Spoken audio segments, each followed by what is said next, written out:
Anda kembali di Sindo Malam bersama saya Aya Nufus. Pemirsa, Sekjen PDI Perjuangan Hasto Kristianto memastikan akan memenuhi pemanggilan KPK pada Senin 13 Januari. Kepastian itu disampaikan Sekjen PDIP Hasto Kristianto pada acara Soekarno Run yang digelar di kawasan Gelora Bung Karno Minggu pagi. Hasto juga menyatakan sudah mempelajari apa saja yang menjadi hak dan kewajiban sebagai tersangka. Dalam acara Anniversary Soekarno Run tersebut, PDIP secara khusus mengundang KPK. Namun KPK yang dimaksud bukan Komisi Pemberantasan Korupsi, melainkan nama sebuah grup musik.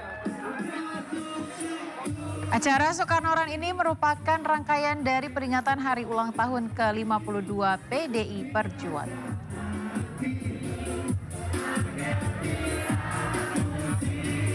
Dan sesuai dengan komitmen saya akan taat sepenuhnya pada seluruh proses hukum yang berkeadilan. Ya, kami hormati terhadap seluruh proses yang ditujukan kepada saya. Saya punya kewajiban, bahkan saya juga sudah membaca hak-hak saya dalam status sebagai tersangka. Hak sebagai tersangka apa saja itu sudah saya pelajari dengan sebaik-baiknya. Jadi saya akan hormati seluruh proses, akan ikuti seluruh proses dengan penuh keyakinan karena sejak awal kami tahu jalan yang ditempuh oleh PDI Perjuangan sejak PNI pada masa Bung Karno, PDI, Bu Mega hingga PDI Perjuangan memang jalan-jalan terjal yang harus dihadapi dengan keyakinan ideologi. Pemirsa, mobil berplat nomor RI 36 yang viral di media sosial ternyata mobil Dinas Utusan Presiden Bidang Generasi Muda dan Pekerja Seni Raffi Ahmad. Usai viral, anggota Patrol Polisi yang mengawalnya menunjuk-nunjuk taksi, Menko Pemberdayaan Masyarakat Muhaimin Iskandar turut bersuara.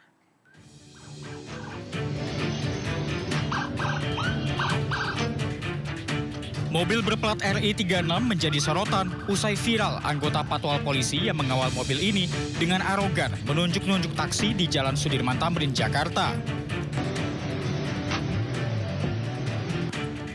Tidak hanya mendapat sorotan dari masyarakat, peristiwa ini juga dikomentari Menko Pemberdayaan Masyarakat Muhaimin Iskandar atau Caimin. Caimin menyatakan pengawalan khusus seharusnya dipakai hanya dalam kondisi tertentu yang dibutuhkan. Saya malah pengawalan ini menjadi kebiasaan dari dulu yang saya kira kalau sangat butuh saja kita pakai. Kalau tidak butuh ya lebih baik kita biasa-biasa aja.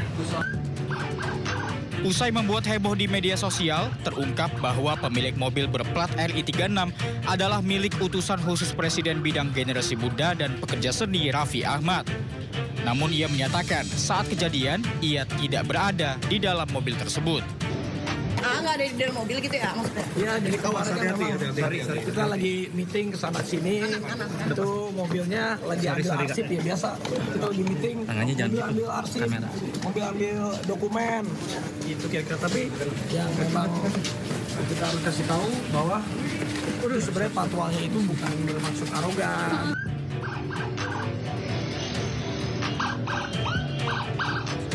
Sebelumnya beredar video seorang polisi Patwal berupaya membuka jalan untuk iring-iringan pejabat dengan plat RI 36 di tengah kemacetan.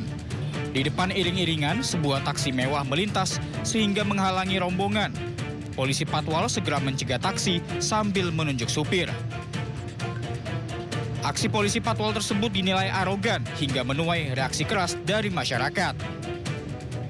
Tim Liputan, iNews melaporkan.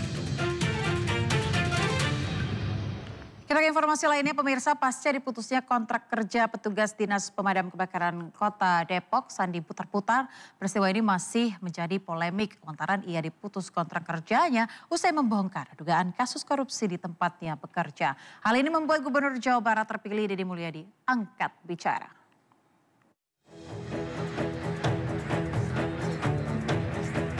Gubernur Jawa Barat terpilih Deddy Mulyadi menanggapi terkait pemutusan hubungan kerja pegawai pemadam kebakaran di Depok, Jawa Barat. Diketahui Sandi butar-butar menerima pemutusan hubungan kerja lantaran membongkar dugaan kasus korupsi di tempatnya bekerja. Deddy Mulyadi mengatakan dirinya akan meminta Wali Kota Depok terpilih agar memperpanjang kembali kontrak kerja Sandi, lantaran dinilai memiliki dedikasi yang baik. Selain itu nantinya ia pun akan memperbaiki dan menganggarkan kebutuhan yang diperlukan oleh Dinas Pemadam Kebakaran Kota Depok. Dan nanti wali kota Depok yang terpilih baru langsung diperpanjang lagi aja. Kan dia diputus kontrak oleh pemimpin yang lama kan. Nanti biar pemimpin baru, wali kota Depok yang baru mengangkat dia kembali. Itu hal yang ada kesempatan, Kang. Hal yang mudah, nggak ada masalah. Jadi buat siapa namanya? Sandi. Buat Sandi nggak usah khawatir. Saya nanti udah bilang ke Pak Wali, tolong nanti kalau menjabat diangkat kembali. Ya. Nah, selepas itu juga anaknya mendapat bully dong dari sekolah. Oh iya, nanti kita bantu ya. Saya selalu akan memperhatikan pegawai-pegawai kecil yang dia punya dedikasi yang tinggi, tetapi tidak mendapat keadilan dalam pekerjaannya. Nah ini ke depan akan segera perbaiki, karena di Depok tuh nanti saya dua yang akan fokus perhatikan. Pertama kemacetan, yang kedua kinerja kebersihan dan dampar itu. Mungkin ke depan saya yakin wali kotanya akan mampu menganggarkan dengan baik. Kepada Bapak Prabowo, tolong saya Pak. Saya sejujurnya. Tangkap saya dan orang yang menyuap saya.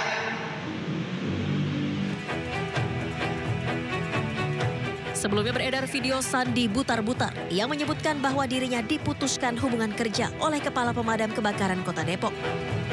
Surat pemutusan tersebut dikirim melalui pos. Dijelaskan kontrak kerjanya diputus pada tanggal 31 Desember 2024 lalu.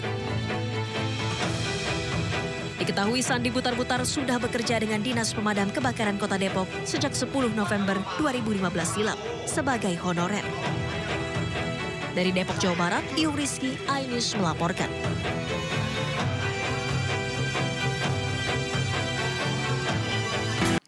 Berikutnya pemirsa, Presiden Prabowo Subianto membentuk Satuan Tugas Percepatan Hilirisasi dan Ketahanan Energi Nasional. Menteri SDM Bahlil Lahadalia resmi ditunjuk menjadi Ketua Satgas Hilirisasi dan Ketahanan Energi. Satuan Tugas atau Satgas Percepatan Hilirisasi dan Ketahanan Energi Nasional resmi dibentuk melalui keputusan Presiden nomor 1 tahun 2025 tentang Satuan Tugas Percepatan Hilirisasi dan Ketahanan Energi Nasional. Kepres langsung ditandatangani Presiden Prabowo tanggal 3 Januari 2025 ini.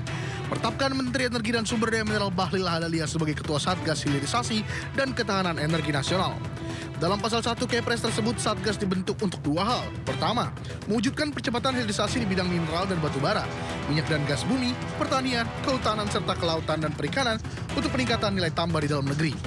Sementara untuk mewujudkan percepatan ketahanan energi nasional, Satgas fokus melalui ketersediaan dan kebutuhan energi dalam negeri, baik yang berasal dari minyak dan gas bumi, batu bara, maupun energi terbarukan. Di sisi lain, Satgas Percepatan Hilirisasi dan Ketahanan Energi Nasional ini terdiri atas ketua, wakil ketua, sekretaris, anggota pelaksana, dan sekretariat. Berikut susunan Satgas Percepatan Hilirisasi dan Ketahanan Energi yang telah ditunjuk Presiden Prabowo. Terkait dengan hilirisasi dan ketahanan energi. Jadi ada 4 substansi daripada Kepres itu. Yang pertama itu adalah segera merumuskan, mengusulkan, dan menetapkan areal-areal, lokasi-lokasi, dan sumber daya bahan baku, baik ada yang ada di SDM, di kehutanan, di perikanan, maupun di pertanian, untuk dilakukan prioritas hilirisasi. Tugas dan wewenangnya melakukan koordinasi terkait percepatan hilirisasi dan ketahanan energi nasional dan memberikan rekomendasi percepatan hilirisasi dan ketahanan energi nasional yang harus segera ditindaklanjuti oleh kementerian lembaga serta pemerintah daerah.